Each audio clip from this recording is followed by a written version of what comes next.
और उपस्थित block Congress committee के हमारे अध्यक्ष विनीत धीमान जी, उपस्थित श्री सरवण थापा जी, देवेंद्र थापा जी जो कि मुखिया है हमारे, विशाल जमवाल जी, पूर्व पार्षद रमेश चौधरी जी,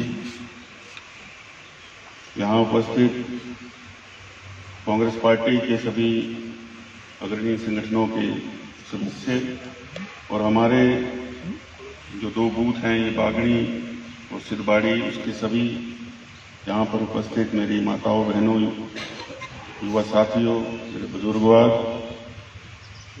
मीडिया से आए हुए पत्रकार बंधु, सबसे पहले मैं आज की इस मीटिंग के लिए जो दोनों हमारी बूथ कमेटियां हैं उनका धन्यवाद देता हूं। और ये चुनाव की एक तरह से पहली मीटिंग है। मैं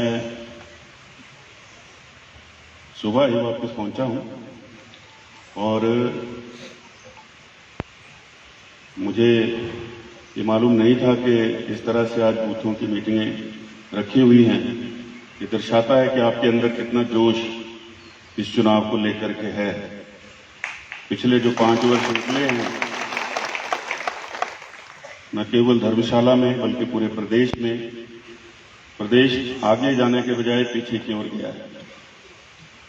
जितने भी विकास के काम हमने धर्मशाला में शुरू किए थे वो पूरी तरह से ठप पड़े रहे।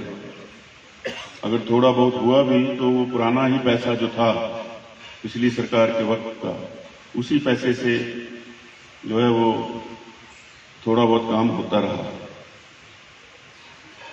मेरा आपसे ये निवेदन है कि ये चुनाव जो होने जा रहा है प्रदेश में और धर्मशाला के अंदर, ये चुनाव मेरा चुनाव नहीं है। ये चुनाव हम सब का चुनाव है। उसका कारण ये है क्योंकि एक व्यक्ति को टिकट मिलता है, वो उम्मीदवार है, लेकिन धर्मशाला की बेहतरी के लिए, जो हमारी आने वाली पीढ़ी है उसके भविष्य के लिए हम सबको मिलजुल करके ऐसे काम करना होगा जैसे कि हम सब उम्मीदवार हैं। सुधीर शर्मा को पार्टी ने टिकट दिया है, लेकिन जितने लोग आज यहाँ इस चेन्नई माता मंदिर के प्रांगण में हैं वो सब ये समझे कि हम ही सुधीर शर्मा हैं। उस जज्बे के साथ जो है आपको इस चुनाव में करना है।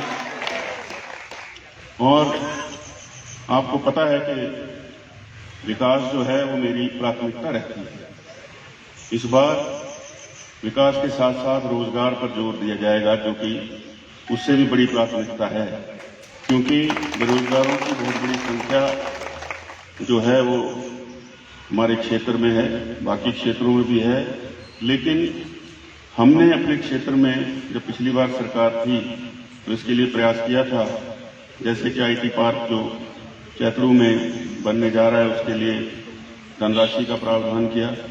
वहीं पर लगभग 6-7 हज़ार बच्चा जो है वो रोजगार प्राप्त करेगा घर के पास। ऐसे ही अन्य कई योजनाएं जो हैं वो मेरे दिमाग में हैं, ताकि जो हमारे नौजवान हैं, बच्चे बच्चियां, जिनको घर के पास काम मिले।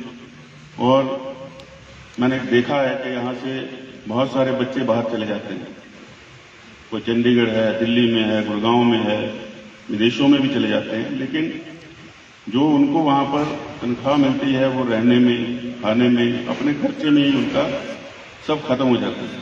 ना कुछ बचा पाते हैं, ना घर बेच पाते हैं। तो इन्हीं चीजों को सोच करके हमारा ये प्रयास रहेगा। इस बार की प्राथमिकता हमारी जो है वो रोजगार और स्वरोजगार रहेगी। और मैंने पहले भी जब पहला चुनाव लड़ा था तो जब मैं इस तरह से बात करता था चुनाव में तो कई लोग सोचते थे कि पता नहीं होगा नहीं होगा। आपको याद होगा उस समय जब मैं कहता था कि सीमेंट की सड़कें बनेगी तो लोग कहते थे कि चलो आप कह तो रहे हैं, हम आपको वोट दे रहे हैं, लेकिन आप कोशिश करना। लेकिन वो चीजें हुई। तो कोशिश करने से, नेक नीयत से प्रयास करने से ये सारी चीजें जो हैं इनके लिए ईश्वर भी मदद करता है और चीजें होती हैं। और इस बार हम लोग ये प्रयास करेंगे कि जो चीजें हमसे पिछली बार छूट गई उनको हम पूरा इन आने वाले 5 वर्षों में करेंगे और निसंदेह रूप से प्रदेश में कांग्रेस पार्टी की सरकार बनने जा रही है। बहुत बड़े ऐसे मुद्दे प्रदेश के अंदर हैं जो कि वर्तमान जो सरकार रही हिमाचल प्रदेश में वो उनको पूरा नहीं कर पाई। ओपीएस का मुद्दा है, अन्य कई ऐसी चीजें हैं जिनके ऊपर कोई भी काम जो है इस सरकार ने नहीं किया। तो अब समय बदलाव का आया है, हम सबको मिलजुल करके प्रयास करना होगा। थोड़े से दिनों का वक्त जो है वो प्रचार के लिए मिला है और इस दौरान जो है बिल्कुल सजग रह के अफवाहों से बच के हमको अपने काम की तरफ ध्यान देना है। दूसरा क्या कर रहा है उसकी तरफ अगर देखते रहेंगे तो हम अपने जो लक्ष्य है और काम है उसकी तरफ पूरा ध्यान नहीं दे पाएंगे। तो पूरी ईमानदारी के साथ ये पूरे आने वाले 5 वर्षों का सवाल है। एक एक वोट जो है वो कांग्रेस पार्टी के पक्ष में आप लोग डालेंगे, ऐसा मेरा विश्वास है। और आप लोगों की मेहनत जो है उस मेहनत से ही कांग्रेस पार्टी धर्मशाला से इस बार भारी बहुमत से जीतेगी, ऐसा मेरा विश्वास है। क्योंकि 5 वर्ष आप लोगों ने मेरे साथ मिलकर के संघर्ष किया है और अब समय आया है कि हम लोग जो हैं वो अपनी सरकार का गठन करें और बेहतर भविष्य के लिए धर्मशाला के और इस प्रदेश के सब लोग मिलजुल करके कांग्रेस पार्टी की जीत को सुनिश्चित करें। मुझे पूर्ण विश्वास है आपका सहयोग, आशीर्वाद, समर्थन जो है वो मेरे साथ धर्मशाला की बेहतरी के लिए रहेगा।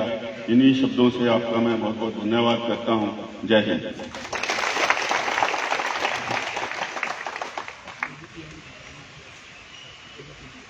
बहुत बहुत धन्यवाद महोदय। हम सभी